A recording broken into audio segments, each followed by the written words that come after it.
Hi everyone, it's Sharon, recreation programmer for the city of Burlington, and today we are going to do some snow volcanoes, and you need some very basic household items for this.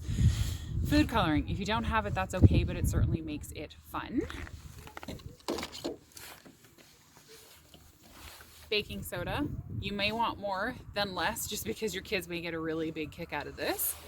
You're going to need some vinegar. Again, more versus less would be great. And you're going to need a jar. You can also use a pop bottle. It doesn't have to be glass, it can be plastic. It's just something to hold your mix in it so that you can then create the rest of your volcano. Then you get to come outside. Once you prep all that, come outside and you are going to build yourself a volcano cone. Just make sure that you leave it so that your jar can fit in the top of it. You're going to set it in, and hopefully you don't want anyone to see it. I have also brought out this watering can just because it's going to make it easy for me to pour the solution inside my volcano, but you can use a measuring cup or just use the vinegar container. Well, here we go. Oh.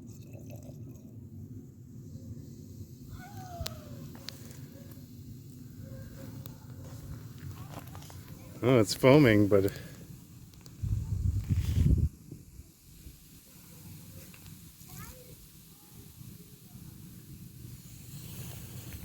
if you use a pop bottle with a narrow mouth, you can get it to kind of blow out a little bit more than just a wide mouth jar will do. Don't forget to live and play every day. We'll see you next time.